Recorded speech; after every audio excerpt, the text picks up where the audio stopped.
습관이 어떤 것인지 한번 확인해 봤으면 좋겠습니다. 첫 번째가 고기를 안 먹는다.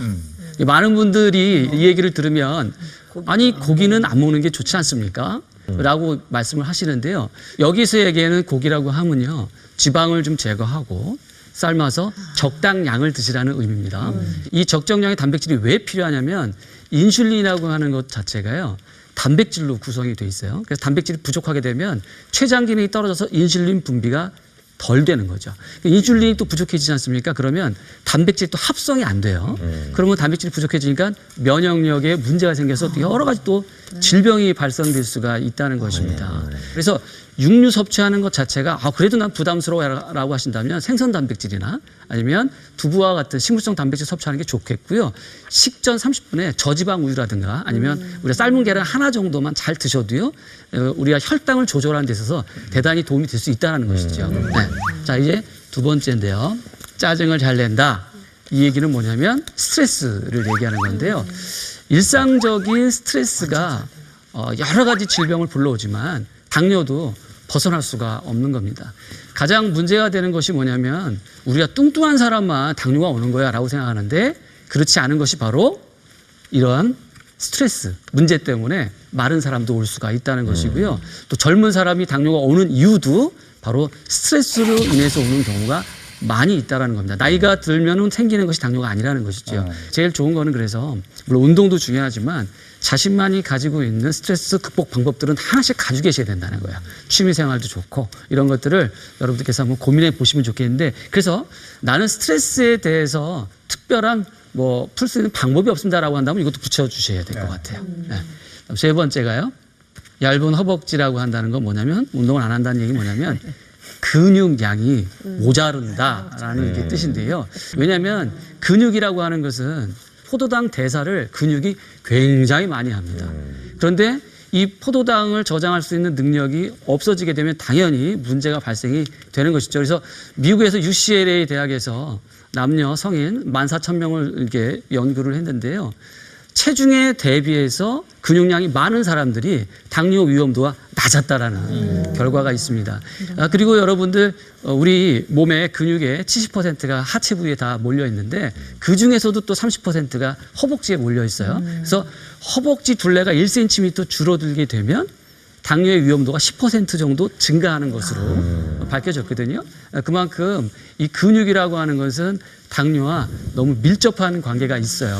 허벅지 가늘어졌어. 네. 그렇기 때문에 반드시 그냥 근육 운동 하세요라고 제가 말씀을 드리는 거예요. 여러분들 유산소 운동도 좋지만 근육 운동은 꼭 하셔야 돼요.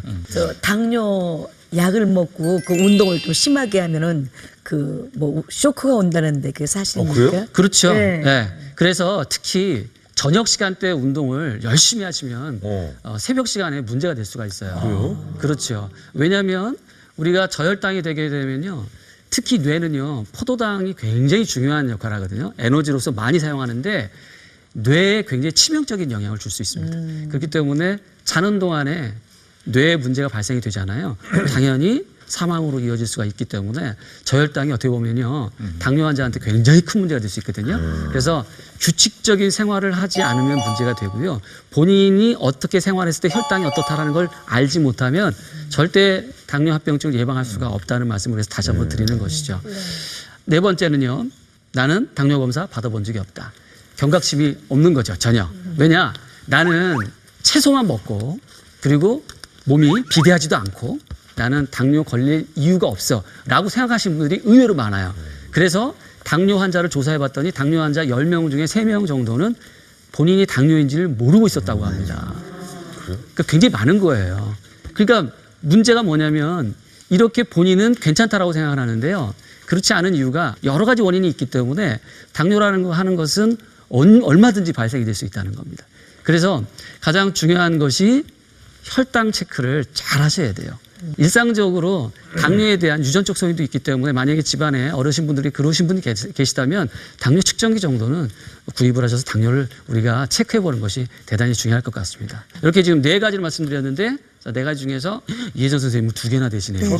다 2개. 다 2개나 되시네요. 저만 1개고. 근데 저는 한 개는 선생님 때문에 박경호 선생님 때문에 그래요. 저보고 고기 들먹으라고 그러셨잖아요. 네. 그래서 이거 하나 안 먹었죠.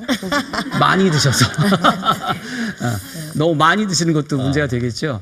그래서 이렇게 네 가지 중에서 두 가지 이상이 일단 있다고 하신다면 일단 당뇨에 대한 경각심을 좀 가지셔야 될 아니 저희 필요가 모르겠는데 있다는 이진 아나운서가 두 개인 건 왜 왜 두 개예요? 왜 두 개예요? 짜증을 잘 낸다. 짜증나는 거 못 봤는데? 네. 속으로 참으니까. 아 그거 아니 뭐 이쁜 사람은 짜증 내는 것도 이뻐 보이셨어요? 아, 짜증 한 번도 못 봤어요. 아니, 우리 이재용 부장님이 짜증나게 안 하잖아요? 에이, 그렇진 않죠. 아니 그러니까 제가 성질을 내는 거 보고 옆에서 짜증나요.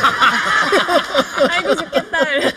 아니 그리고 저는 검사를 한 번도 받아본 적이 없어서. 아니 우리 건강 검진할 때 자동으로 검사돼요. 건강 검진을 계속 안 받아가지고. 안 받았어요? 안 받아요? 올해는 꼭 해보셔야 돼요. 근데 허벅지가 얇으니까 꼭 받아보세요.